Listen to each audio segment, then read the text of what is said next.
जी। सो किसी ने अगर करना है कोई क्वेश्चन तो वो कर लें, तो we will continue with the same case जो हमने लास्ट टाइम किया था। बिकॉज हमने ये डिसाइड किया था कि हम पहले एक दो लेक्चर्स में इनफर्टिलिटी को कम्प्लीटली कवर कर लेंगे regarding history, examination, investigations and different scenarios related to it. History हमने काफी कवर कर ली थी पिछले लेक्चर में, वो मैंने अपडेट अपलोड भी कर दिया चैनल के ऊपर। सो अगर किसी ने दोबारा से देखा, because your history has to be really good and it has to be focused according to the scenario और according to the probable cause जो इस पेशेंट में नजर आ रही हो, ताकि आप जो एक्स्ट्रा बातें वो चाहे एंड पे करो या उस पे एम्फोसाइज कम हो और ज्यादा एम्फोसाइज उस चीज पे हो जो कि अपेरेंटली कॉज उस पेशेंट में इनफर्टिलिटी की नजर आ रही है। एक चीज दूसरा ये कि infertility can present with the fibroid, with endometriosis, with blocked tubes, which may be because of previous surgeries or tuberculosis or PID, etc. Or it may be because of the male factor, or it may be unexplained subfertility. सो हमने कहा था कि जल्दी जल्दी हम ये scenarios इसलिए cover करें। इसमें से फाइब्रॉइड की डिस्कशन जरा लंबी है, मे बी ब्लॉक ट्यूब्स की भी इतनी नहीं है, लेकिन ज्यादा लंबी डिस्कशन फाइब्रॉइड और हाँ एंडोमेट्रियोसिस की है। एकदम जरूरी अनएक्सप्लेन में मालूम पहले है। कई दफा कवर कर चुकी हुई हूँ, आई डोंट नो मेरे चैनल हाँ पे वो बताओ क्या अपलोड बोला। उस तरह से हुआ हुआ है या नहीं। सॉरी, मैं आप लोगों को म्यूट करूंगी सबको। बट मेरे अनएक्सप्लेन्ड इनफर्टिलिटी पे काफी सारे lectures other than my channel uploaded हैं।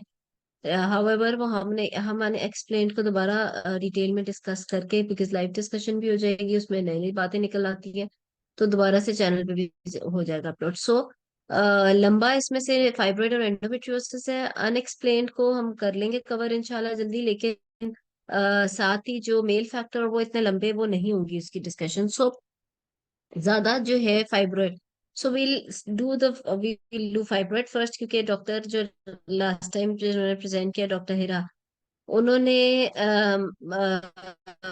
जो है हम वही हम केस दोबारा कंटिन्यू करेंगे। किसी ने चैट के ऊपर क्वेश्चन किया हुआ, आप लोग हैंड रेज करके कर लो क्वेश्चन। हिस्ट्री में एक्सक्लूड फिर भी करना है? हाँ जी। देखिए, बात यह है, जैसे लास्ट टाइम मैंने किया ऑन द चैनल ऑल्सो के जब आप हिस्ट्री लोगे तो for example if the patient is there with ultrasound report of fibroid uterus या विद HMD, तो you will start with the female history definitely after the initial history of subfertility, जिसमें they living together, first marriage, etcetera etcetera, वो सारी के बाद and the treatment they have taken और whatever the investigation they have done. उसके बाद से पहले फीमेल की हिस्ट्री, और बेशक मेल हिस्ट्री नॉर्मल भी है, बट एंड पे आप क्विकली नो नो करके वो चीजें कवर कर लोगे। जैसे मैंने लास्ट टाइम आपको कहा था कि पैराग्राफ्स है, उन पैराग्राफ्स में पहले उसको थोड़ा सा प्रायोरिटाइज करना है कि if it's a female factor तो फिर फीमेल की हिस्ट्री पहले, if it's a mail factor तो फिर फीमेल की हिस्ट्री नीचे चली जाएगी, मेल की पहले आ जाएगी। सो इट्स लाइक दैट, ठीक है। मैडम सो मतलब हिरा कहाँ गई Hira? Madam ji. Yes madam. Madam मतलब ये ऐसे कि भले हमें मतलब फीमेल जी। फैक्टर मिला हुआ है, मतलब फाइब्रॉइड है जैसे पेशेंट में ना, तो एग्जामिनर ने यही कहा है कि सेमिनल हम्म, एनालिसिस है ना वो ठीक है। तो कोइटल फ्रीक्वेंसी तो हम ठीक है। सबफर्टिलिटी रिलेटेड पूछ रहे हैं, तो मेल के दूसरे डेफिनेटली क्वेश्चंस की। अच्छा ठीक है मैम। सारी क्वेश्चंस, क्योंकि उसके साथ एसोसिएटेड कुछ और भी actually encounter such patients in our clinics or in our OPDs in a way कि जब आप कर रहे होते हो आपके सामने फाइब्रॉइड का तो हिस्ट्री होती है, but when you inquire in detail, बेशक पेशेंट कह रही हो कि हस्बैंड की रिपोर्ट नॉर्मल है, but when you inquire in detail you do get few things in the male factor as well. For example कि maybe there is a varicocele or there is a history of previous some surgery of the male, or maybe male is on antidepressants, or maybe male is like chronic diabetic, etc, etc.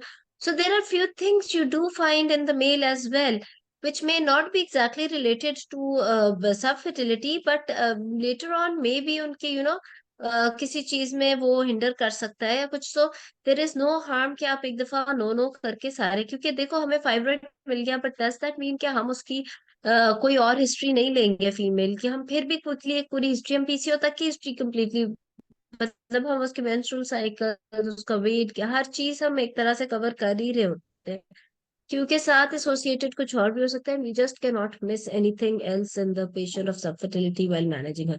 सो वो आप छोड़ नहीं सकते, ठीक है। तो yes, you start with the focus thing, ताकि main चीज इग्नोर ना हो जाए, उस पर डिटेल में बात हो जाए, उसके बाद क्विकली नो नो करके अपनी बाकी हिस्ट्री पूरी करनी होती है, ठीक है। जी मैम। जी। सो हिरा, आप क्विकली जरा केस समरी बोल दो। लास्ट टाइम जो हमने किया, तो हमने हिस्ट्री एग्जामिनेशन तो कर लिया था, हम इन्वेस्टिगेशन से शुरू करेंगे। जी हिरा। जी madam, the question was previous exam recall. The patient was 35-year-old nulliparous woman presented with heavy menstrual bleeding, and there is history of myomectomy previously 1.5 year back, and her husband's semen analysis were normal. So, madam मैं just 2-3 minutes में history cover कर रहा हूँ, history and examination. हाँ, और वो married for कितनी थी? Ma'am married for 5 married years. For कितने ईयर?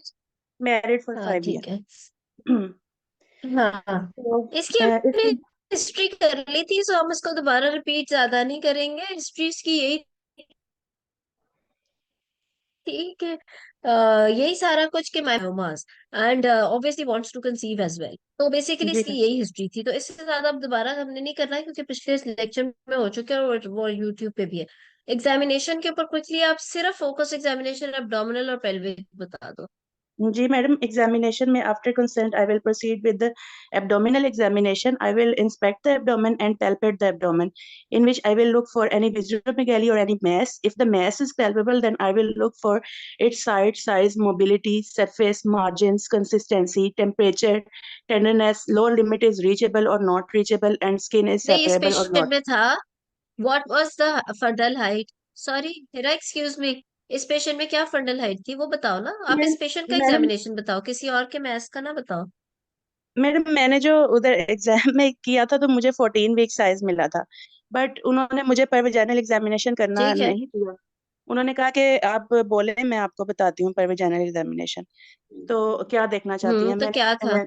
मैंने कहा general hygiene of look of vulva vagina and cervix, and look for the uterus size, mobility, tenderness and adnexal fullness. तो उन्होंने मुझे कहा कि आपको पीए पे कितना मैस मिला था? मैंने कहा मैडम 14 वीक साइज मिला था मुझे। तो वो कहती हैं बस इतना बताया ही है। उन्होंने? उन्होंने कहा इतना ही है। अब वो या तो मुझे कंफ्यूज करने के लिए था या जो भी, लेकिन मुझे पीए पे 14 वीक साइज ही मिल रहा था। ठीक है, और व्हाट एल्स? नहीं, और कुछ वो ये इसलिए था, वो इसलिए था क्योंकि पेशेंट का बार बार मल्टीपल वेजाइनल एग्जामिनेशन बनाना चाह रहे हैं, या 15 हो तो 15 दफा तो एग्जामिन ही होगी ना। तो वो जब जैसे ही उन्होंने कहा कि ठीक है 14 वीक साइज यूट्रस है, तो should have asked about the consistency, the borders and all that. वो आपने पूछा उस वक्त जब 14 वीक साइज की बात हुई? नहीं मैडम, मैं ये नहीं पूछ सकी, सॉरी। हाँ, यही तो बात इंपॉर्टेंट मैं आपको बताती हूँ। You are doing abdominal examination, it's well and good if you found a 14-week size uterus. That's a very good thing to say, because she may be a recurring case of myoma. Secondly, she may be having adenomyosis because uterus is larger than normal.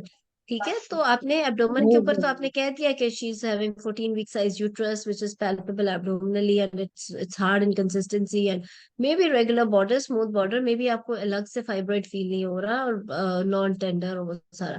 उसके बाद आपने जब pelvic examination किया, and examiner was saying, वो confuse नहीं कर रहे वो, because they didn't want patient to be examined like for 15 times in on the same day. तो इससे बड़ा क्या जुल्म होगा? तो this a very good way of saying कि ठीक है आप, क्योंकि एग्जामिनर तो आपके एक सवाल से असेस कर लेगा ना कि आपको पता है या नहीं पेल्विक एग्जामिनेशन का। So the moment she said that yes it is a 14-week size uterus, what next? बल्कि कंफ्यूज करना होता है या आपको तंग करना होता है तो वो शायद 14 की जगह 20 वीक्स कहते हैं, just to make you confuse कि आपका शायद एब्डोमिनल एग्जामिनेशन गलत है। So probably your abdominal examination was correct, that's why she said कि पेल्विक पे भी यही फाइंडिंग है। What next? जी जो भी यूट्रस या जो भी फाइंडिंग आपको पेल्विक पे नॉर्मल से हट के मिल रही है, obviously 14 weeks is not a normal size for a uterus.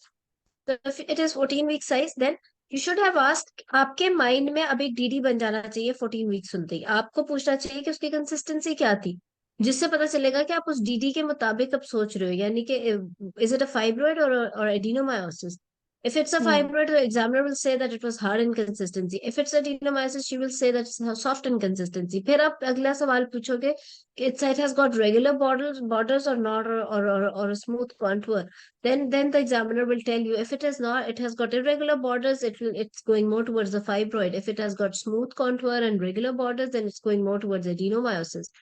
उसके जी बाद आप उससे कहोगे कि it's tender or non-tender or what. And if she says that it is tender, which means that it's going more towards adenoma.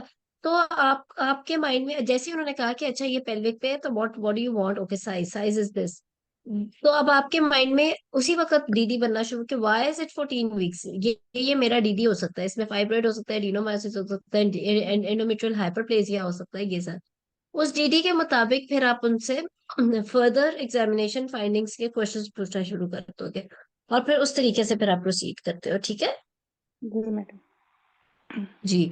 तो this is how you go. Similarly, exactly the same happens during history as well. Because the moment patient says that she's a case of heavy menstrual bleeding, then definitely you make a DD. You make a DD related to endometrium. You make a DD related to cervix.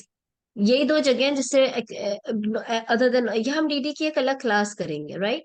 Because एडिनेक्सा से कोई चीज extra bleeding नहीं, ये हमेशा uterus या cervix extra bleeding करता है, सो इसकी भी हम एक अलग क्लास कर लेंगे after covering infertility, so that आपको, बिकॉज आपका how you are asking questions in history, the sequence of questions, and then if examiner is discussing with you the examination finding, the sequence you looking for your findings, वही आपकी सारी theory और approach towards the patient को show कर रहा है, okay? So fine, so patient first 14 week size, obviously it's hard inconsistency because she seems to be a case of recurring case of myoma, so excuse me, so वो सारा कुछ ठीक है, however fibroid can coexist with adenomyosis also, so ये सारा कुछ ठीक है ना? ठीक है जी जरा, तो एग्जामिनेशन आपने इस तरीके से लेकर चलना है।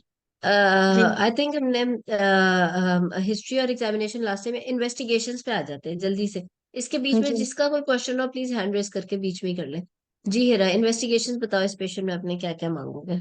Ma'am, investigations, baseline investigations including complete blood count, blood sugar levels, and midstream urine, and specific investigation related to this case would be husband semen analysis is normal, so I won't ask about it, and I will look for her serum beta HCG level as she is heavily menstruating, and day 2 serum FSH level, LH level, prolactin, and day 21 progesterone level of the day of 28-day cycle, and thyroid test will be asked only if history is symptomatic,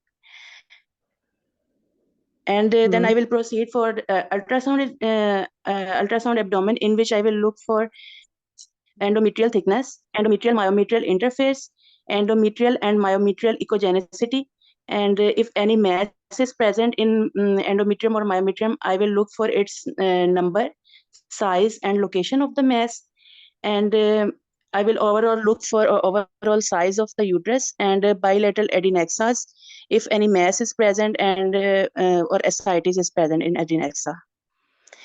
And after this, I will proceed for hysterosalpingiography to see the tubal patency of my patient. And that's all. अच्छा ठीक है। सो to start with, मैं थोड़ी सी मैं बात कर लेती हूँ, किसी ने कुछ ऐड करना हो तो बता दें। अच्छा, so to start with baseline, आपने पता नहीं क्यों पूरी नहीं बोली, या तो सिर्फ बेस लाइन बोलो और आगे चलो, या फिर अगर बेस लाइन में आप अलग अलग बोल रहे हो तो you can not miss anything in the base line, internationally recommended है ये। तो आपने बना वायरल मार्कर्स की बात की ना, अपने ब्लड ग्रुप की इतनी कोई बात की ना कुछ, so you did miss a lot in that, ठीक है? नंबर वन, नंबर उस पे वो तो ना कुछ अजीब सेंसिटिव सी बात बन जाती है, जैसे यूं लगता है कि आप ना कुछ कैजुअल से हो अबाउट द पेशेंट, एग्जामिनर्स थोड़ा माइंड करते हैं इस बात पे, so you can not miss anything in that. Then you said okay you needed beta HCG, I don't mind that, that's fine. आपने शुरू में कह दिया कि हस्बैंड सेवन एनालिसिस उन्होंने नॉर्मल दिया तो I will not ask for it, you should. आपके लिए तो ये बहुत एक प्राइम इन्वेस्टिगेशन है, क्या आपने आस्क करना है, आप उसकी डेट पता करो, आप उसकी लैब पता करो, just do what you actually do in your clinic और इन योर ओपीडी और इन योर वार्ड्स। बेशक पेशेंट कह रही हो या आपको दूर से दिखा रही हो कि ये रिपोर्ट है जो कि पेशा से नॉर्मल है, किसी बड़े भी डॉक्टर, किसी ने भी जिससे भी देखिए हर एक ने कहा कि it's normal, but you have to see the date. क्या पता वो पिछले साल की, एटलीस्ट विद इन 6 months की तो रिपोर्ट हो। क्या वो लैब आपके लिए रिलायबल लैब है?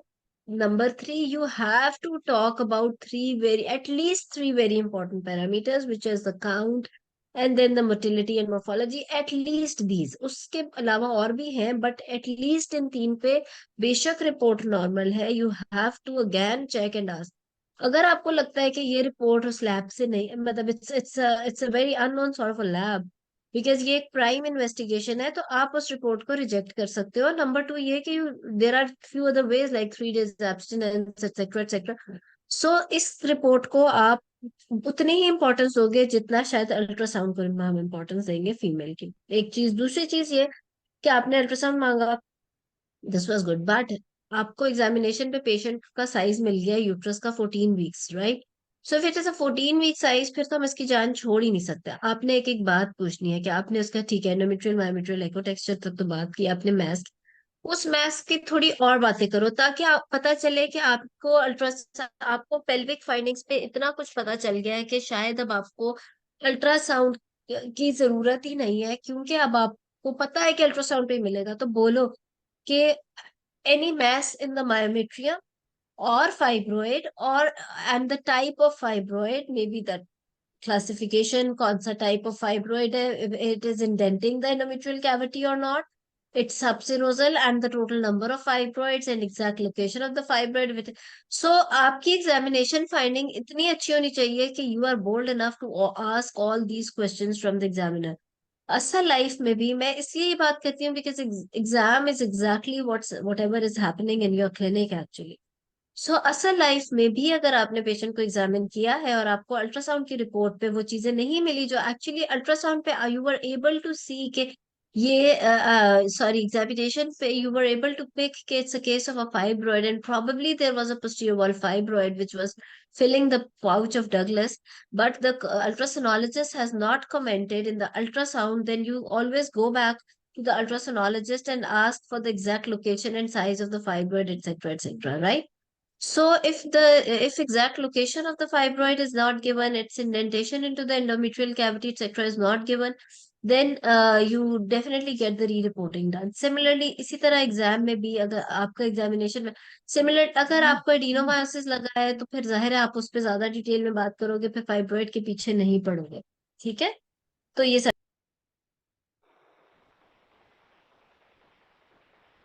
ठीक है। So this is what you do, यानी कि आपकी एग्जामिनेशन फाइंडिंग ही आपको इतना बोल्ड करेगी to ask about the details in ultrasound. ठीक है, अच्छा, HSG मांगा, okay, I don't mind that, मुझे ये चीज मुझे तो ठीक लगी। किसी और ने कोई कमेंट करना है इससे बारे में या कोई और इन्वेस्टिगेशन ऐड करनी है तो बता दें।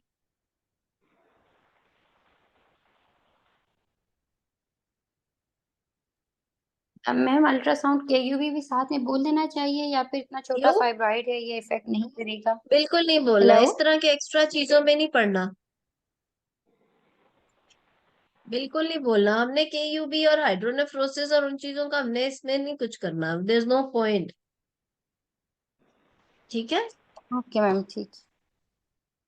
और HSG कौन कराएगा कौन नहीं कराएगा?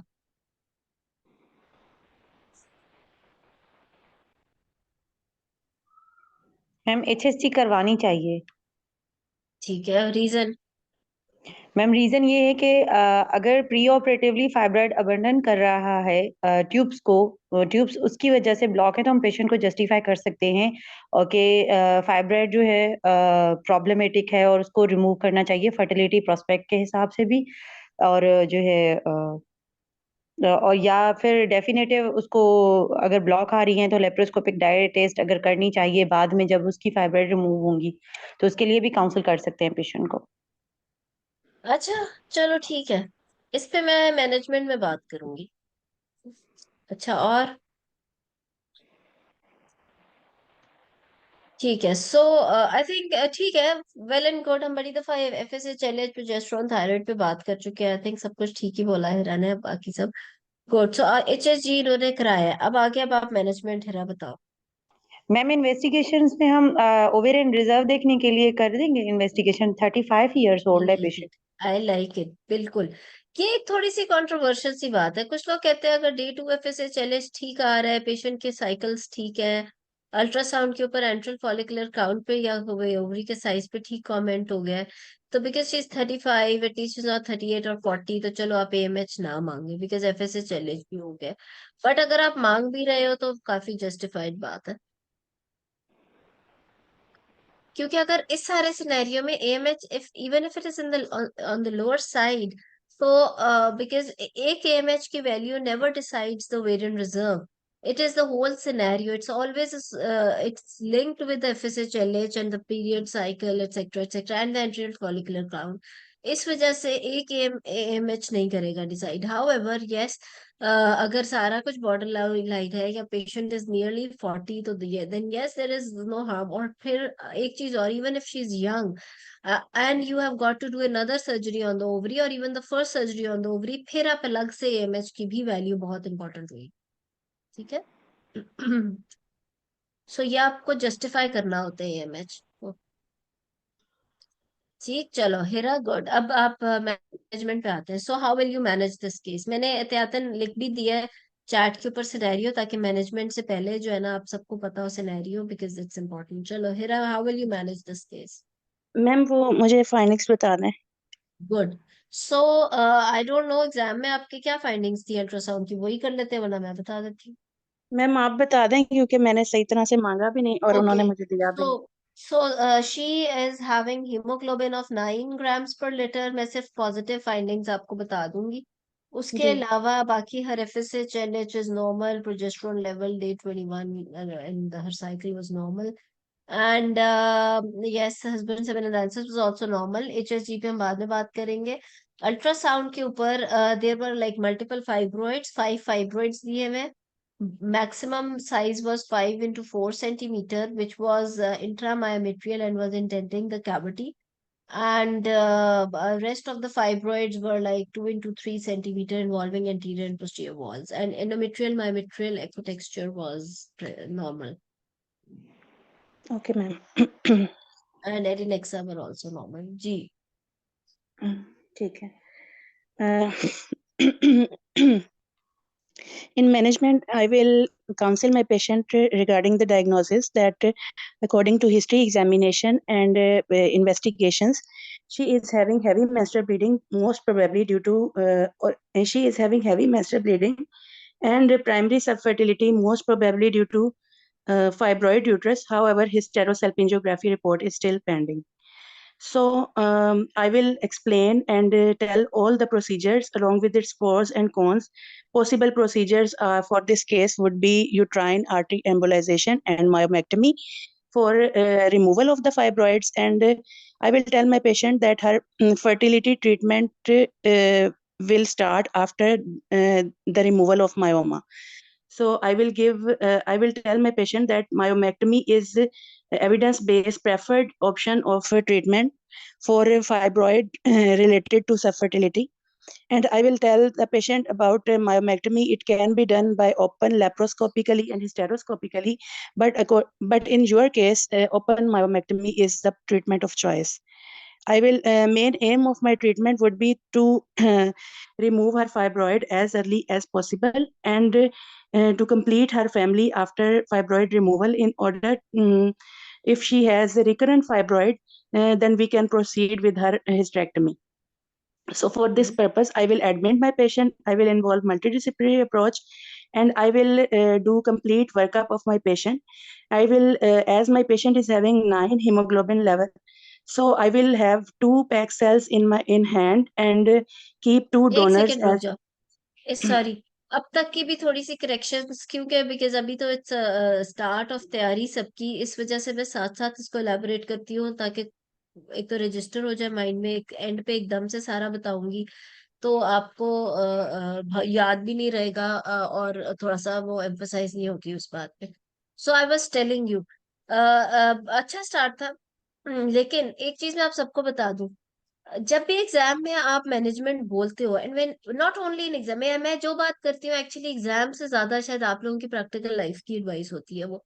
बिकॉज एग्जाम कोई, एग्जाम इज नॉट इज कोई अलग चीज नहीं है. बेसिकली जब तक आप ये चीज रियलाइज नहीं करोगे कि वो एग्जाम नहीं है बल्कि आपकी एक्चुअल प्रैक्टिस है.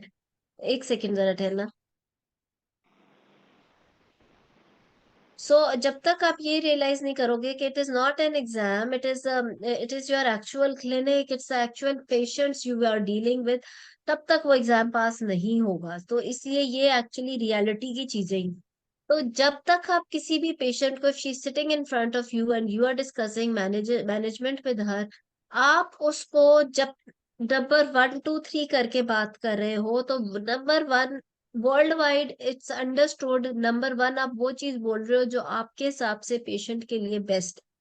जैसे कि हिरा ने फर्स्ट 2 3 ऑप्शंस बोली पेशेंट के लिए। अब ये क्लिनिक पे बैठी है और पेशेंट उनके सामने बैठा है और ये 1 2 3 ऑप्शंस बोल रही है, without saying patient will understand कि इन्होंने 1 2 3 बोला है, जिसमें यूट्राइन आर्टरी एम्बोलाइजेशन है, लेप्रोस्कोपिक मायोमेक्टोमी है और ओपन मायोमेक्टोमी है। तो इसका मतलब ये है कि डॉक्टर के हिसाब से UAE is best for me, right? हाँ, अगर if I can not get the UAE done then laparoscopic is best for me.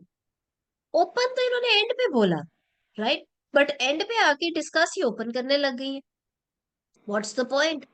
So number 1 has to be the management which is best in that scenario for the patient and you think is actually best for her. Then number 2, number 3, number, जैसे कि एक patient ops की है और हमें लगता है कि she is a candidate, she is जैसे IUGR and you think that she should get cesarean done.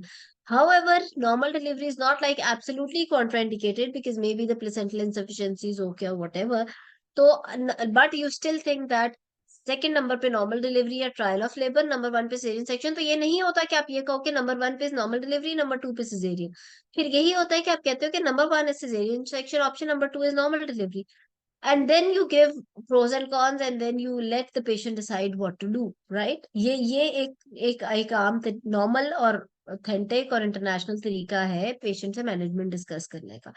सो इस पेशेंट के अंदर भी I don't know because you should otherwise give references of uterine artery embolization in this particular patient, 35 years with multiple fibroids who wants to conceive.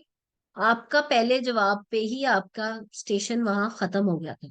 Yani a patient has come with multiple fibroid and you're giving her number 1 option of uterine artery embolization. Examiner के लिए station वहां खत्म हो चुके हैं and you have not passed.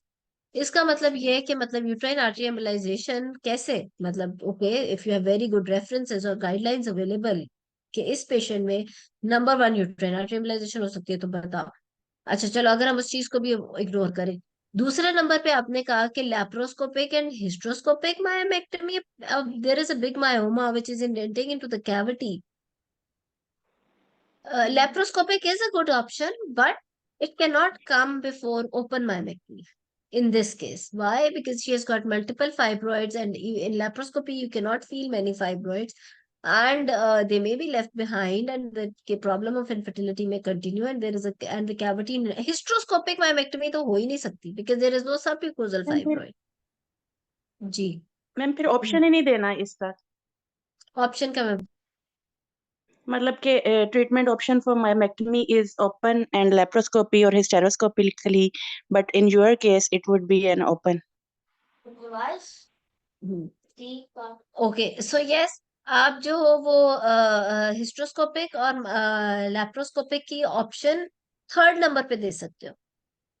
Ji, sequence third पे ठीक तो नहीं, रखना। सेकंड पे ही आएगी। मैं तो इस पेशेंट में यूट्राइन आर्टरी एम्बोलाइजेशन कंसिडर भी नहीं करूंगी। अगर किसी और के पास कोई अच्छा रेफरेंस है तो just let me know. Infertility के पेशेंट पे विद मल्टीपल फाइब्रॉइड्स, कैविटी में इंडेंट हो रहा है fibroid, she wants to conceive, उसके अंदर आप I don't find any good authentic guideline supporting uterine artery embolisation. If anyone has a reference please do give, but you will not find a good reference, I no.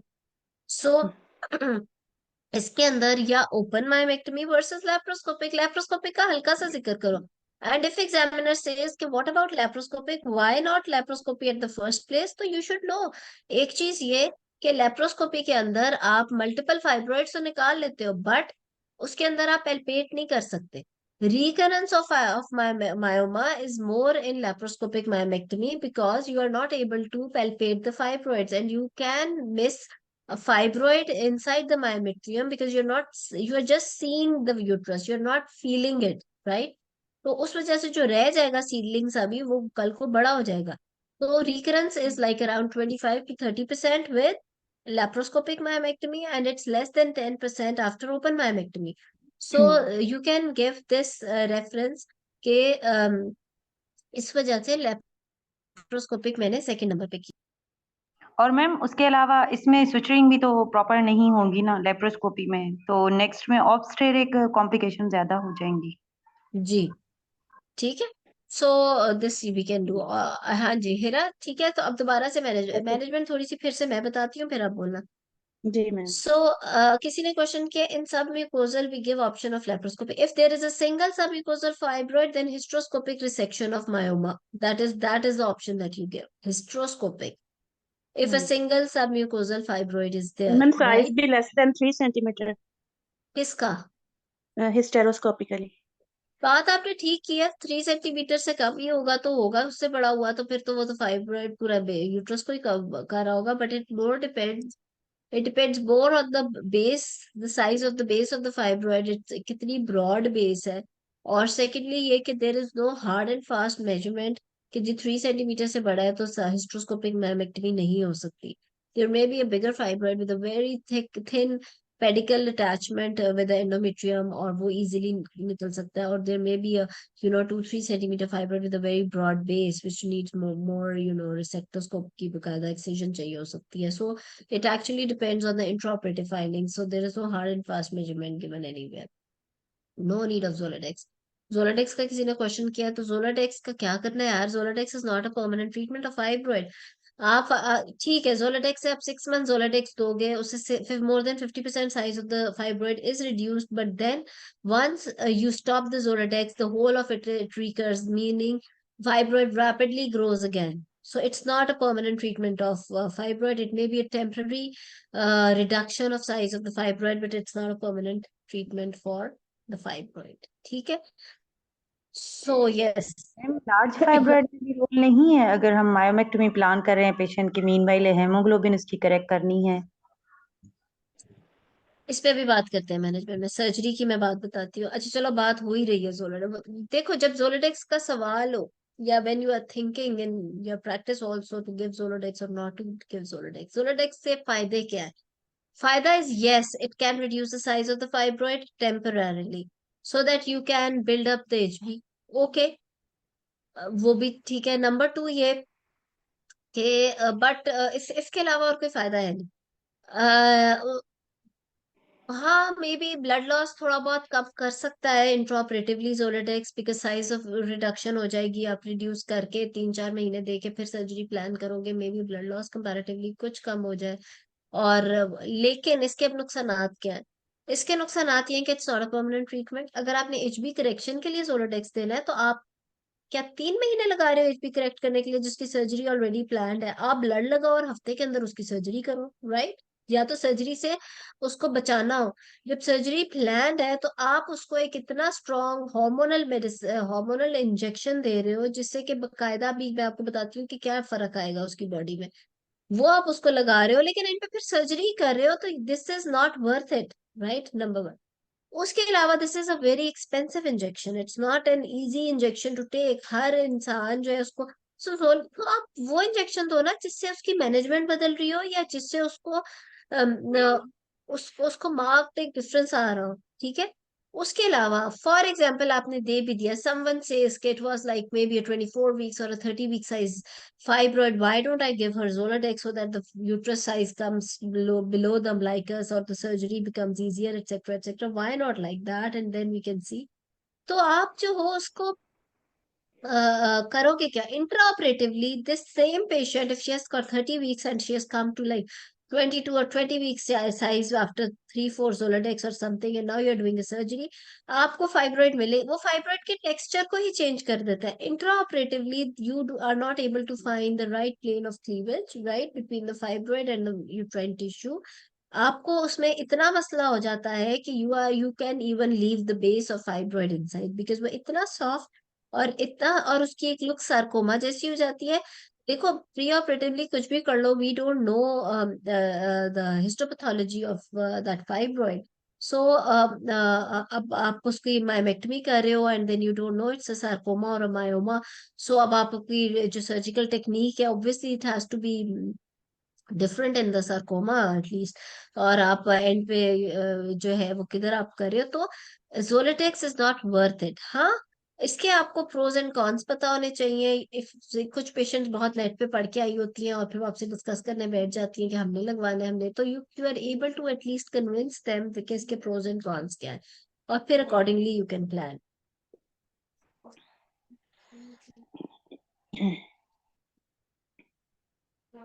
ठीक है, ये कितना लंबे लंबे जो क्वेश्चन आप लोग प्लीज टाइप करते हो, it's better if you raise your hand. Nida please आप हैंड रेज करके पूछो, निदा फायजा जो है, बिकॉज पूरा मैं I can not just stop my class and read the question as a whole. आप हैंड रेज करो और क्वेश्चन पूछो। सो आई वाज सेइंग, मेरे पास एक एग्जांपल है एक पेशेंट की, इसीलिए मैं आपको, मेरे पास एक एग्जांपल ये है कि I had a patient in my clinic जिसकी मायमेक्टमी की हुई थी सर्जन्स ने, राइट। सर्जन्स ने मायमेक्टमी की हुई थी and unfortunately they had left. ये इसी तरह इनफर्टिलिटी की पेशेंट थी। उन्होंने सब म्यूकोजल फाइब्रोइड छोड़ दिया हुआ था, उन्होंने ओपन मायमेक्टमी की हुई थी, ऊपर वाले एक दो निकाल लिए थे सब जब सब म्यूकोजल अंदर रह गया तो उसकी ब्लीडिंग का मसला हल नहीं हुआ post operatively. Patient kept on bleeding heavily. अब हफ्ते के बाद फिर वो आ गई, बिकॉज उसका जो भी साइकिल आया उसको उसी तरह की ब्लीडिंग हुई। उस सर्जन ने मेरे पास भेजा कि now just tell us what to do with it. तो उसका स्कैन हुआ तो उसमें सब म्यूकोजल फाइब्रोइड था, it was a big fibroid जो इंट्राऑपरेटिवली रह गया हुआ था।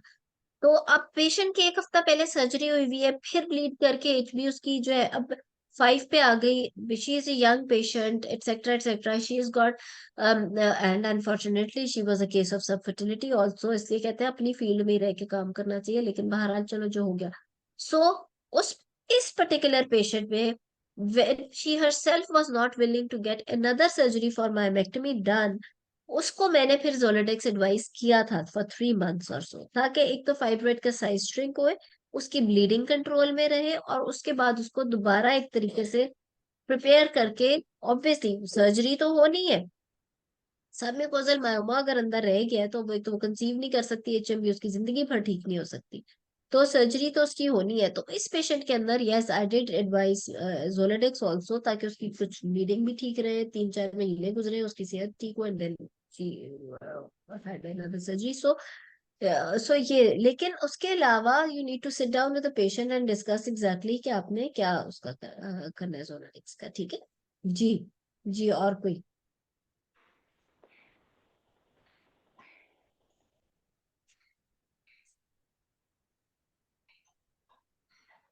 सब म्यूकोजल फाइब्रोइड के नूर मैंने आपको बता दिया है कि अगर सब म्यूकोजल फाइब्रोइड है तो उसके अंदर ये लेप्रोस्कोपिक तो नहीं, हिस्ट्रोस्कोपिक रिसेक्शन ऑफ मायोमा उसे कहते हैं, ठीक है। यूट्राइन आर्टरी एम्बोलाइजेशन की अगर इन पर्टिकुलर बात की जाए, uterine artery embolisation is a good procedure, yes it does treat the fibroid with the least intervention, but there are few scenarios जिसके ऊपर ये अप्लाई होता है। इनफर्टिलिटी वाले में देर इज नो गाइडलाइन और no hard and fast recommendation कि जिसके अंदर uterine artery embolisation can be use, because it does compromise the blood supply of endometrium और later on conception. There is a controversy, कोई hard and fast guideline और studies अभी तक available नहीं हुई जो कि यूट्राइन आर्टरी एम्बोलाइजेशन को सब फर्टिलिटी वाले पेशेंट्स में कवर करे, एक चीज। अच्छा, दूसरी चीज ये कि यूट्राइन आर्टरी एम्बोलाइजेशन इन मल्टीपल फाइब्रोइड्स में यूट्राइन आर्टरी एम्बोलाइजेशन का रोल अगेन थोड़ा कंट्रोवर्शियल है। इसकी अच्छी रिजल्ट्स होते हैं with very good hands who can reach the end arteries of the fibroids so that the blood supply is really hampered, ताकि वो ग्रो ना करे। तो with very expert hands maybe yes they may be having very good results, but I don't know, इसमें भी multiple fibroids में भी थोड़ी सी controversy है।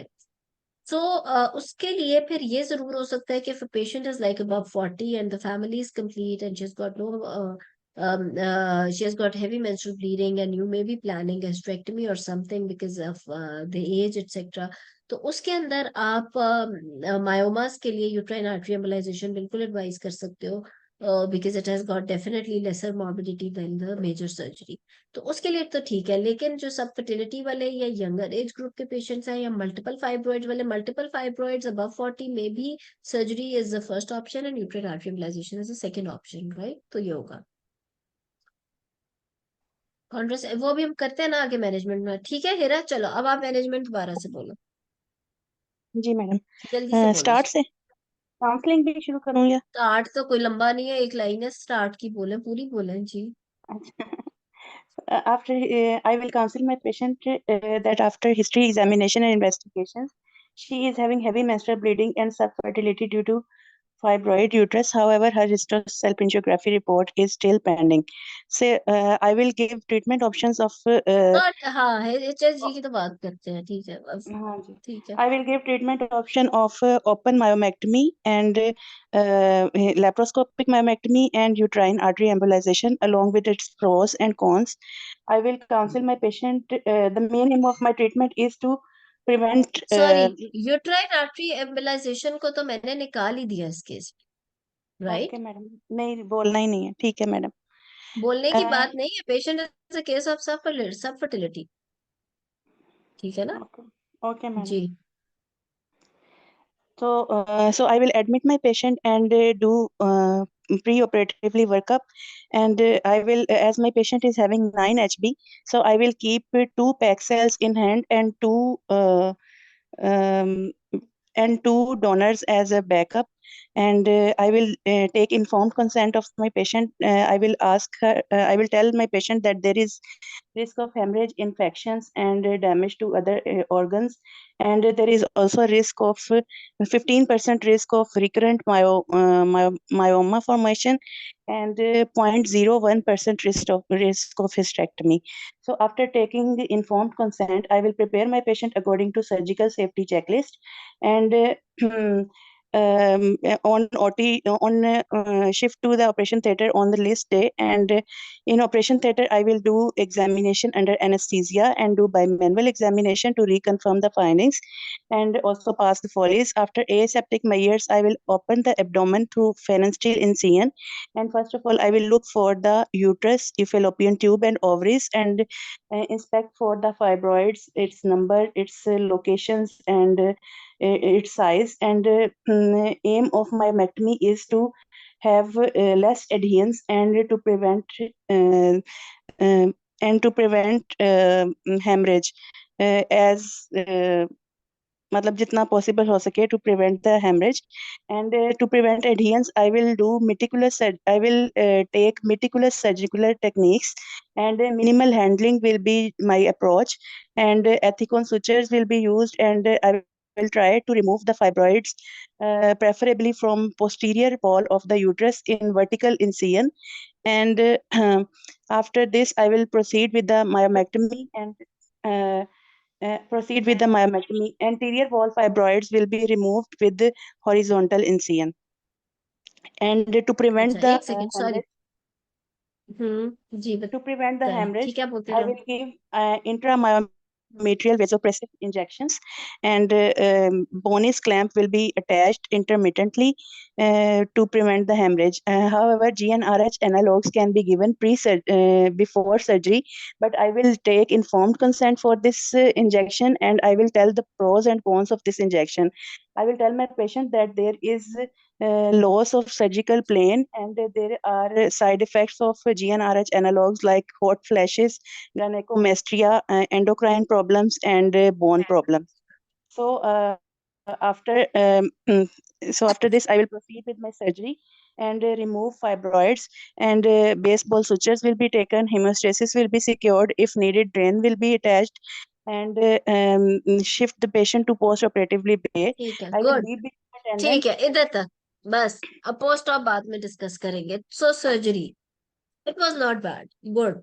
लेकिन मैं आपको क्विकली थोड़ा सा इस पेशेंट में, because she is a case of subfertility और शी इज गॉट फाइब्रॉइड, मैं आपको कुछ तरीका बताऊंगी. आई थिंक दैट अगर if you are able to understand as gynaecologist also, and as may be आप एग्जाम में पहले समझोगे तो ही एग्जाम में जाके बोलोगे, but I really want you guys to understand कि अगर इसी पेशेंट को, इसी फाइब्रॉइड को आप myomectomy, don't take it as a usual case of myomectomy. She is a case of myomectomy in a patient who yet has to conceive. Whether, okay, she is married and she wants to conceive, even if she was unmarried, later on she has got obviously a plan to conceive. So more or less unmarried के अंदर या फिर married who wants to conceive immediately में more or less same management plan myomectomy का होगा. So she is a different patient from a typical myomectomy. Number 1. Number 2 ये कि अब आपने इसमें करना क्या है. Pre operatively Hira was fine. मेरा तरीका थोड़ा और है काउंसलिंग का। पेशेंट को स्टार्ट ही haemorrhage, infection, damage to viscera से बात शुरू। यार किस में होता है डैमेज टू विसरास, क्यों होना? चलो ठीक है, इसकी प्रीवियस हिस्ट्री ऑफ मायोमेक्टमी है तो वहां पर बोलो because she has got previous history of myomectomy, I am expecting adhesions inside, that is why. मतलब आप एक मरीज को स्टार्ट ही इन बातों से कर रहे हो तो वो तो मैं शायद कहेगी कि मैं मर जाऊं लेकिन मैं सर्जरी ना कराऊं। ठीक है ना? सो यू, या तो फिर यू शुड टेल के 0.01% चांस ऑफ हेमरेज है जी, 0.01% चांस ऑफ विसरा, मतलब ठीक है। सो मेरा थोड़ा सा डिफरेंट तरीका है इसको लेकर काउंसलिंग का। अच्छा दूसरी चीज ये, चलो but even then Hira was alright theoretical point of view से। Intraoperatively, intraoperatively, once the patient is in the operation theater, my plan to go with this patient who is married and who wants to conceive, I would like to do her hysteroscopy as well as her laparoscopy, just the diagnostic thing, and then I proceed. Okay. Why is that? Hysteroscopy mein I will see the cavity. I would like to see the indentation of the fibroid, or maybe on ultrasound, because ultrasound is not 100% because she has got risk factors of forming a fibroid. So there may be a polyp. Polyp has got the same risk factors. So etc etc. So it's better if I see into the cavity. What if that the indentation into the cavity jo diya hua hai, there's another submucosal fibroid actually which can be removed without opening up the endometrial cavity from above, और मैं नीचे से अगर उसको हटा सकती हूँ, सो etcetera. यानी कि वो जो फीगो वो जो क्लासिफिकेशन है फाइब्रॉइड की, अगर वो टाइप 0 टाइप 1 वाला है तो वो तो हम नीचे से कर लेंगे। अच्छा उसके बाद laparoscopy, because I am looking at exactly the location of the fibroid. सिर्फ एक 1 सेंटीमीटर तो नहीं होता, 0.5 सेंटीमीटर यानी कि 5 mm पोर्ट से अगर मैं लेप्रोस्कोपिकली देख लूँ उसकी पूरी एनाटमी, लड़की यूट्रस, मायोमास किधर किधर है, and then the tubes and ovaries.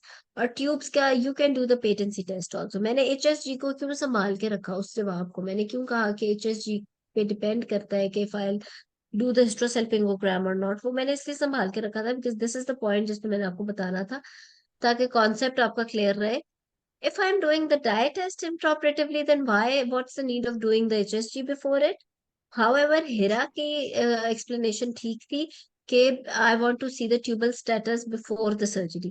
But again, अगर मैं dye test कर रही हूँ intraoperatively laparoscopy में, तो I am seeing the tubal patency, or I'm getting the tubal patency checked before doing the myomectomy done, so that I can refer, or I can counsel patient accordingly कि before myomectomy tubal status क्या था. So if you are, or you have planned a surgery in a patient with fibroid, then there is no point in getting HSG before the surgery because intraoperatively you will be doing the dye test. अब सवाल अगला ये आता है कि क्या हमने die test करना है या intraoperatively at the time of surgery myomectomy में डाई टेस्ट करना है या नहीं, उसके क्या फायदे? फायदे भी है, मतलब आप जस्टिफाई कर भी सकते हो और आप उसको ना करने को भी जस्टिफाई कर सकते हो। करने को जस्टिफाई कैसे करोगे कि ट्यूबल पेटेंसी बिफोर मायोमेक्टमी का पता लग जाएगा स्टेटस, और दूसरा ये कि as you are passing a dye through the endometrium and through the tubes, आप लेटर ऑन उसकी if you are opening up the endometrial cavity, तो उसकी जो ब्लू कलर होगा एंडोमेट्रियम का, उसके निकलने से ही आपको पता लग जाएगा कि कैविटी ओपन हुई है। मतलब दैट इज वन पॉइंट जहां पे आपको एकदम से एनाटॉमी का और पता चल जाएगा कि you are able to open the cavity और नॉट। अगर वो ब्लू नहीं आएगा तो वो फिर कैविटी ओपन। नुकसान क्या है, मतलब आप अगर ना करो तो जस्टिफाई कैसे करो, तो आप कहोगे कि मैंने देखिए मायोमेक्टमी पहले ही, whether the patient had previous myomectomy और नॉट, अगर है तो भी और अगर नहीं भी है तो भी, मेरी मायोमेक्टमी के बाद भी तो ट्यूबल स्टेटस मैंने देखना है। ठीक है ना? तो इस वजह से इसको मैं वो नहीं करूंगी, मतलब मेरा इस्तीफा का ट्यूबल पेटेंसी चेक करने का ये मतलब नहीं होगा कि अगर अभी ट्यूबें खुली हैं तो मैं 3 महीने या 6 महीने के बाद ये लेबल रखूंगी कि पेशेंट की ट्यूब्स खुली हैं, बिकॉज मायोमेक्टमी के बाद भी तो बन सकती है रीजन्स और ट्यूबल ब्लॉकेड हो सकता है। सो ये सारी चीजें तो मैंने before going for open surgery क्यों मैंने लेप्रोस्कोपी हिस्ट्रोस्कोपी की।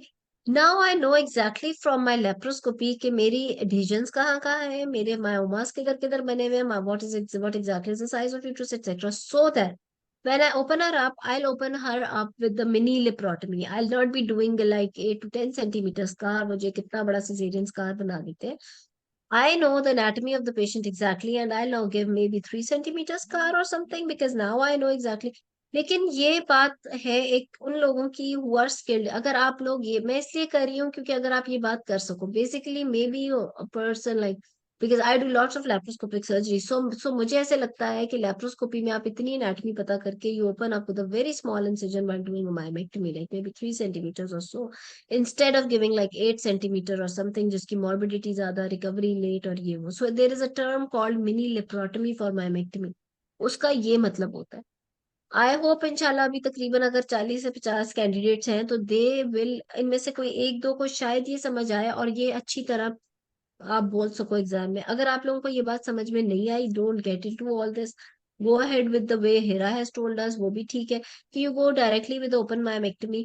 और उसके बाद आपने सारे मायोमास की लोकेशन देखी है, and then you know you can give vasopressin. अच्छा, बहुत अच्छा बताया उसने, ब्लड लॉस के भी पॉइंट्स कवर किए, उसने एडिशंस के भी पॉइंट्स कवर किए. बिकॉज लेकिन इसके अंदर ये भूल गई है हिरा के प्रीवियस हिस्ट्री ऑफ मायोमेक्टमी है. अगर प्रीवियस हिस्ट्री ऑफ मायोमेक्टमी है तो उसके अंदर फिर आप एडिशन जरूर देखोगे, उसकी थोड़ी डिजिलाइसिस करोगे, यूट्रस को फ्री करोगे, एंड देन यू डू. अच्छा, उसके बाद बहुत ज्यादा ठीक है. Yes, you give posterior fibroids के लिए आप वर्टिकल इंसिजन देते हो, एंटीरियर के लिए आप ट्रांसवर्स इंसिजन देते हो, मिनिमल ब्लड लॉस स्ट्रक्चर होते हो. वेजोप्रेसिन की जहां बात की वो इंट्रामायोमेट्रियल होता है, उसके लिए आप उससे वेजोप्रेसिन से पहले अगर आप टोर्निके की बात करो, क्योंकि वो ज्यादा इजीली अवेलेबल है. वेजोप्रेसिन हर जगह अवेलेबल नहीं होता, लेकिन वो भी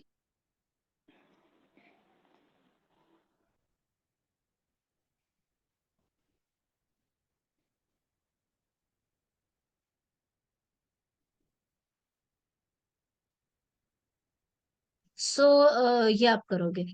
अच्छा, थोड़ा सा हिरा, आप थोड़ा सा ऑफ ट्रैक हो रहे थे, लाइक आपने जीएनआरए चैनल ऑफ जोनेटिक्स एक्चुअली उसको मतलब ठीक है, अगर बात हो रही है मतलब उसके बहुत ज्यादा साइड इफेक्ट्स में एकदम से सर्जरी के दौरान इतने सारे साइड इफेक्ट्स पे बंदा मतलब अगर नहीं दिया तो नहीं दिया, थोड़ा सा इसको और मॉडिफाई कर लो. Things were good.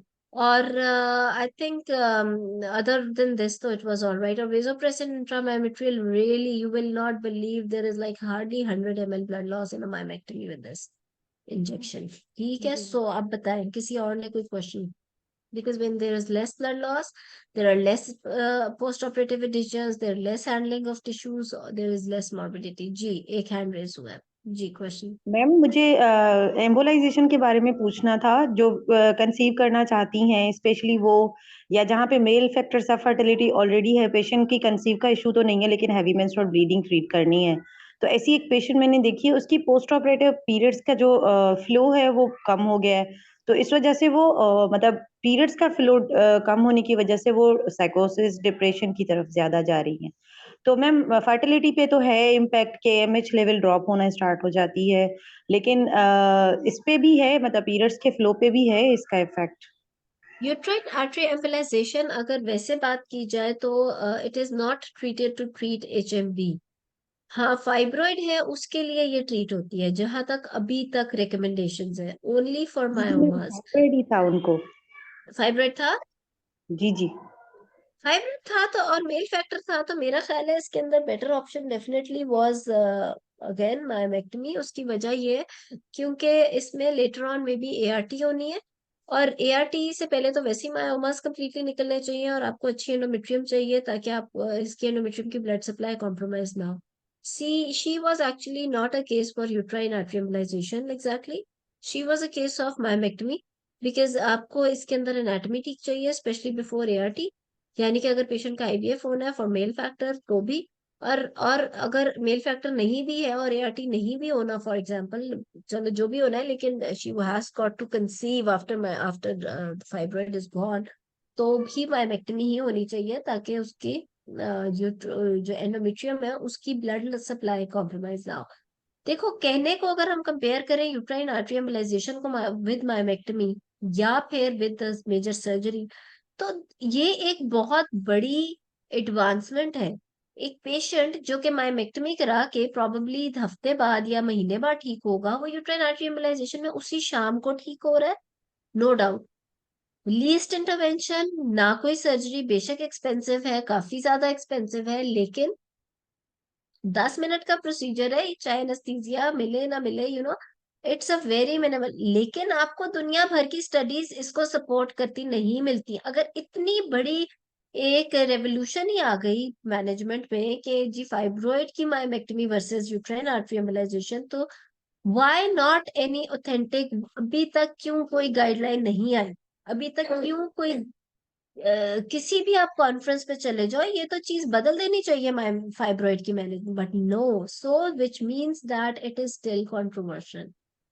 ठीक है। तो एक patient, these fertility patients are very very sensitive patients. Even patients with multiple fibroids with HMB are also very very sensitive patients. इसीलिए कहा जाता है कि जो फील्ड के लोग हैं अगर वही डिसाइड करें, जैसे कि gynaecologist and they may be they know better about subfertility and fibroid, instead के जो फील्ड से हट के लोग हैं वो डिसाइड कर रहे हो कि यूट्राइन आर्टरी, अगर रेडियोलॉजिस्ट बैठ के डिसाइड कर रहा है तो he can not understand exactly कि what does the infertility mean and HMB, और अगर फाइब्रॉइड रह जाए तो क्या कॉन्सिक्वेंसेज एक्सेट्रा एक्सेट्रा। तो वो चीजें जो है ना उसको उसी तरीके से लेकर चलना चाहिए। ताकि हाँ, the moment we'll get a good guideline, maybe our green dot guideline once advise her, or maybe the nice guideline ये लोग हमें recommend करें, या कोई भी authentic गायनी की गाइडलाइन हमें recommend करे, तो I think it's a very good advancement कि एक पेशेंट इतनी मेजर सर्जरी से बच रहा है, but we don't have any such guideline yet। Ji Hira. Ma'am मैंने पूछना था कि जब हम सर्जरी करते थे वार्ड्स में तो वो इंट्रामायोमेट्रियम सिंटो के इंजेक्शंस भी लगा लेती थी 10 यूनिट्स, तो ये बात इसका थोड़ी कोई कंट्रोवर्शियल है, कहते हैं कि इफेक्ट कर जाता है बट नॉट रियली, सो आपने नहीं बोलना। अगेन इसकी भी कोई जी इतनी मैम। रिकमेंडेशन है ही नहीं हमारे पास, सो ये भी आप इस तरह नहीं बोल सकते। सो यूट्राइन आर्टरी की दोबारा से बात करूंगी कि हाँ, फैमिली कंप्लीट अबव 40, उसमें जरूर आप नंबर 1 पे ऑप्शन दे सकते हो फिर भी, और स्पेशली सिंगल फाइब्रॉइड, उसके अलावा बेशक नंबर 1 पे नहीं आता कहीं भी। जी नूर।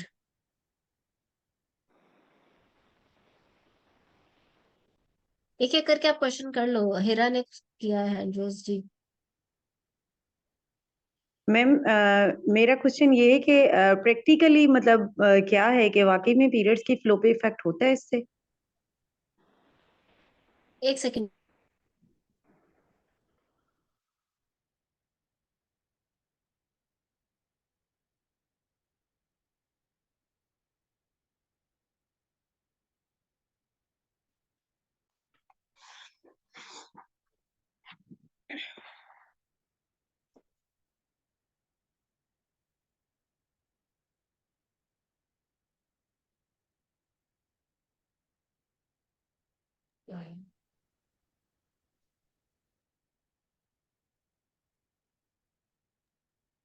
अच्छा हाँ, सॉरी, क्या क्वेश्चन कर रहे थे आप?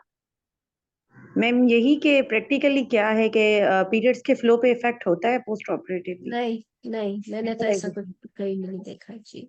और मैम जी। नॉन ग्रेविड यूट्रस में मायोमेक्टोमी के दौरान सिंड्रोमेट्राइन, तो क्या मैम रिसेप्टर्स होते हैं कि वो इफेक्टिव हो?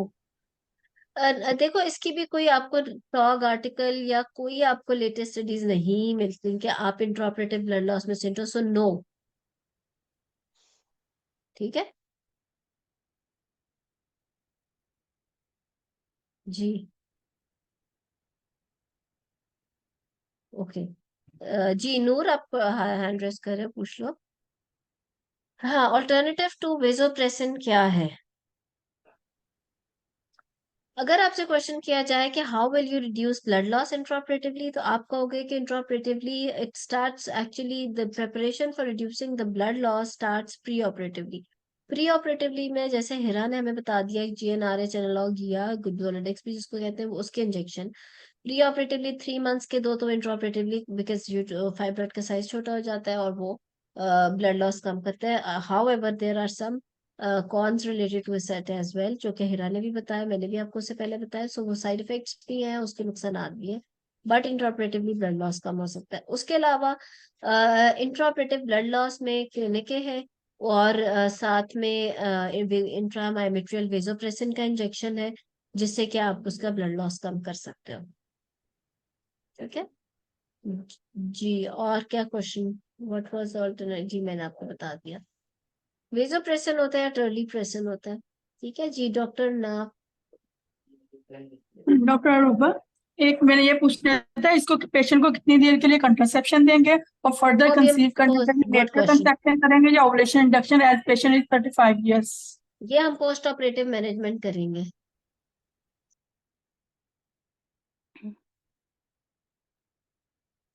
Ma'am I have a question. हम लोग यूपीएसए का रोल जो प्रोजेस्टेरॉन रिसेप्टर मॉड्यूलेटर है, इसका क्या रोल होगा to decrease the fibroid volume या एचएमबी को करने के लिए ना?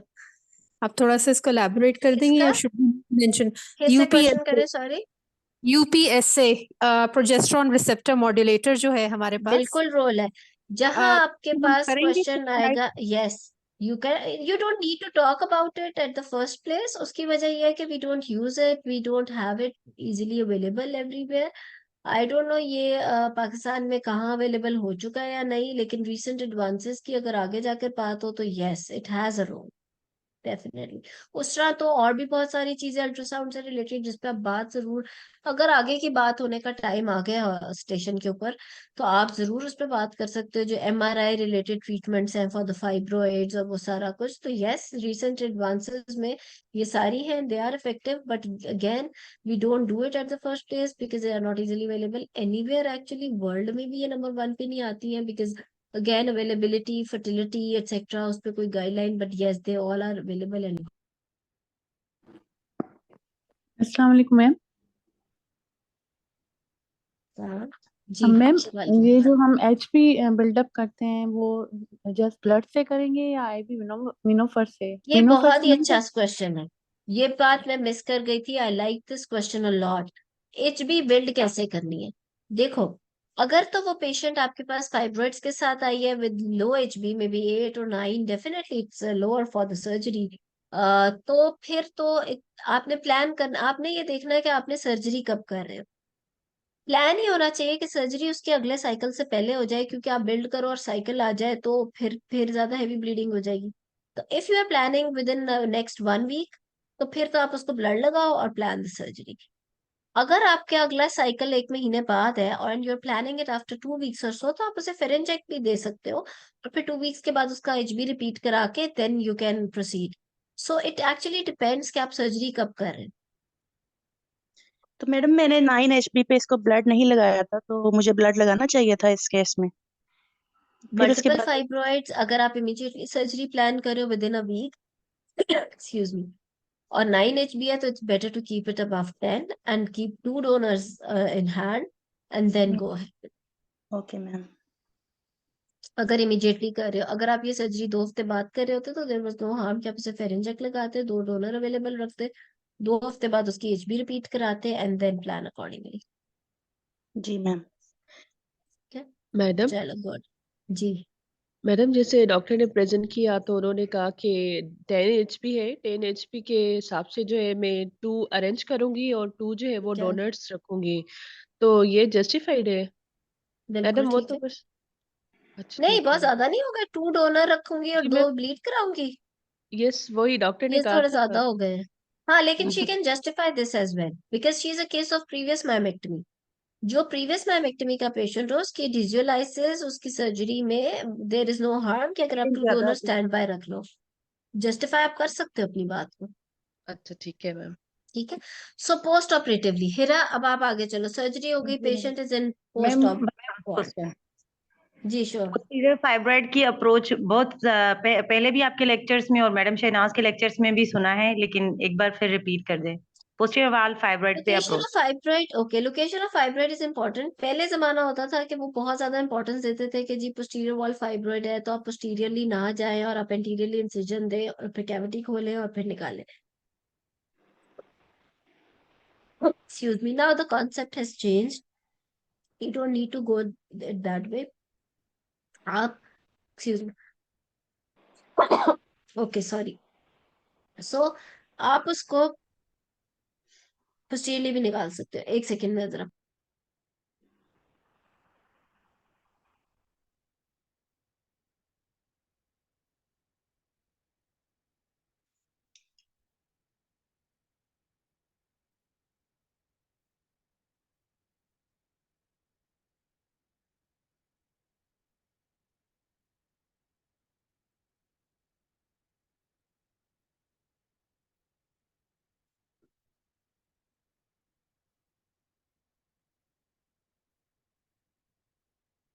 सो I was telling you, posterior wall fibroid पहले जमाने में कैविटी खुलती थी और फिर निकालते थे एंटीरियरली। अब जो है, अब ये कहते हैं तो कैविटी को इतना डैमेज करने की जरूरत नहीं, इंस्टेड आप पोस्टीरियर वॉल का पोस्टीरियर वॉल से ही निकालो, और vertical incision is preferred on the posterior wall post operative adhesions के हिसाब से भी। सेकेंडली उसकी सूचरिंग आसान होती है, बिकॉज अगर lower corner of the incision जो है अगर आपका बहुत डीप जा रहा हो तो वर्टिकल स्कार को आप ज्यादा बेहतर स्टिच कर लेते हो पोस्टीरियरली, और एंटीरियरली आप ट्रांसवर्स में रखते हो। सो इस ये वाली अप्रोच से आप फाइबर निकाल लेते हो। ठीक है। एक्सक्यूज मी मैडम, मैडम वो ये हम्म। वो पोस्टीरियर वॉल फाइब्रॉइड एक्सटीरियराइज करके यूट्रस को करेंगे? हाँ जी। दूसरा, इंट्राऑपरेटिव एडिशंस को कम करने के लिए एक चीज और भी आप ऐड करोगे, specially if you are dealing with posterior fibroid के, there is an injection called hyaluronic acid Betamax. आप वो इंजेक्शन स्पेल करते हो कैविटी में, which reduces your post operative adhesions later on. ठीक है, चलो गुड। हेरा क्विकली अब पोस्ट ऑपरेटिव मैनेजमेंट और एडवाइस क्या दोगे, जी कॉन्ट्रासेप्शन, फर्दर फर्टिलिटी, वो बता दो जल्दी से। जी madam, post operatively hand over biopsy to attendants for histopathology report, debrief my findings, and I will mention notes with date and time and site, size, location, and number of the fibroids, and if cavity is breached or not. So after this, in post-operatively way, I will keep my patient NPO till the gut sounds are audible, and early mobilization will be encouraged. And after one day, her CBC will be repeated, and if everything is normal, I will discharge my patient with this advice that she has to come back. She has to take contraceptive pills for 3 months as cavity is not breached. If cavity is breached intraoperatively, then I will advise her contraception for 6 months. So after 3 months, and take care of her wound and all that. After 3 months, when she will come back, I will ask for her history. I will take her history and look for her condition, and I will do hysterosalpingography of my patient to check the tubal patency and do ultrasound. And if everything is normal, then I will proceed with the treatment of subfertility from the point she has taken previously. If she has taken ovulation induction previously, then I will start the next step of ovulation, next step after the ovulation induction. Good. So I like it Hira. माशाल्लाह, आपकी speech अच्छी है, आपका तरीका, you know everything, और आपका हर चीज ही ठीक थी, बट वही बात है कि आपको थोड़ा सा ठीक करने की जरूरत थी कि एक तो प्रायोरिटाइजेशन और एग्जैक्ट, और कोई बहुत बड़ी बॉगी नहीं मारनी, क्योंकि व्हेन यू नो थिंग्स और आप एक भी बड़ी बॉगी मार देते हो ना, जैसे मैंने आपसे कहा कि स्टेशन पे ही खत्म हो गया। सो वो नहीं करना, बाकी यू आर गुड।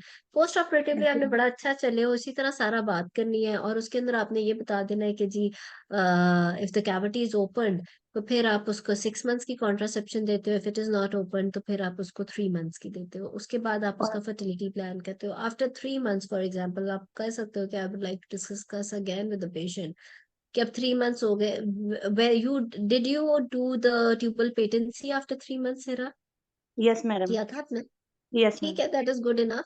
आपने कर लिया। आपने कहो कि बेशक intraoperatively last time tubes were patent, but आप 3 मंथ्स के बाद, because of the surgery itself ट्यूबें बंद हो सकती है, तो it's better to go ahead with the fertility management. मैं उसकी ट्यूबल पेटेंसी दोबारा से चेक करूंगी, और अगर हम ट्यूबल स्कैन भी पेटेंसी कर ठीक है, लेंगे फिर, स्कैन भी इस टाइम पे कर लेंगे 3 मंथ्स के स्कैन बाद। देखिए एक्स्ट्रा बातें नहीं करनी, वैसे नॉर्मली तो कर भी ले, लेकिन हमें स्कैन की जरूरत नहीं है। हमें सिर्फ ट्यूबल पेटेंसी चाहिए। ट्यूबल पेटेंसी ठीक है, हस्बैंड की रिपोर्ट हमने पहले कराई, तो फिर हम उसको, इफ यू फील लाइक, तो आप बेशक उसे ओव्यूलेशन इंडक्शन दे दो। अगर कोई कहता है कि मैं डायरेक्ट आईयूआई करूंगी, तो फिर आप आईयूआई, लेकिन it's better to go with lesser intervention thing. आप उसे ओव्यूलेशन इंडक्शन दे दो 3 मंथ्स, उसके बाद आप उसके आईयूआई और आईयूआई मैम दे ये दो। भी लाइन बोलूंगी कि आई विल जी, give her options of IUI and IVF along with its success rate and because of the pros as, and यस, cons.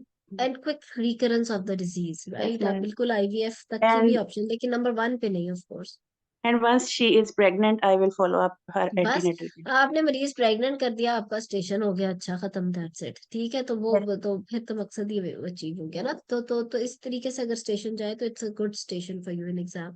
तो यस, अच्छा अगर करना हो तो आप उसको रिलेशन इंडक्शन से कंसीव करो और अपना स्टेशन खत्म करो। अगर एग्जामिनर ज्यादा पूछे तो फिर आईयूआई, और लेकिन yes you can give her options of relation induction, number 1, number 2 IUI. IVF इसलिए because again she is reaching 35, she has got 2 surgeries done now. उसके अलावा ये कि एक रिकरिंग डिजीज है, एक्सेट्रा एक्सेट्रा। और अब लकीली अगर इस 2 सर्जरीज के बाद भी ट्यूबें ठीक भी हैं, तो तो भी देयर इज नो हार्म कि अगर आप उसे आईवीएफ की नंबर 3 पे रख के ऑप्शन दे रहे हो, तो आप बिल्कुल इस तरह से कर सकते हो। ठीक है, आई होप थैंक के यू क्वेश्चंस के आंसर्स मिल गए होंगे पोस्ट ऑप लोगों को, जो क्वेश्चन मैडम। आप मेरा कर रहे बहुत थे। इम्प्रूव हुआ है आपको बताने से, क्योंकि मैं यही केस था मेरा जी, एग्जाम में। और बोलने मैं से और पार्टिसिपेट करने से you will never forget it now. इंशाल्लाह एग्जाम में आएगा, फाइब्रॉइड तो आएगा किसी दिन, हर रोज तो शायद ना आए, लेकिन डेफिनेटली 5 दिनों में से 4 दिनों में तो आएगा, किसी यस भी मैम। तरीके से आएगा। एक्चुअली ये हमने कवर किया है स्पेशली सर्जिकल टेक्निक्स को अनमैरिड में, और patient, young patient who wants to conceive also, right. हाँ, यस इसमें एक 2-3 चीजें हम और ऐड करते रहे, फर्टिलिटी ऐड, ताकि एक क्लास में जरा ज्यादा बातें कवर हो जाए। तो उस तरीके से बिल्कुल आप सो यू विल नॉट, इंशाल्लाह ये 10,000 सिनेरियो से ये चीज आ सकती है, और इंशाल्लाह you remember it now. Good. So yes anyone thank you. Else? Ma'am ठीक है, मैक्सिमम 3 to 6 मंथ के बाद कंसीव करने की एडवाइस दे सकते हैं? अगर कैविटी ओपन हुई है तो 6 मंथ्स के बाद, अगर कैविटी ओपन नहीं हुई तो 3 मंथ्स के बाद। ठीक है मैम। ठीक है, चलो ग्रेट।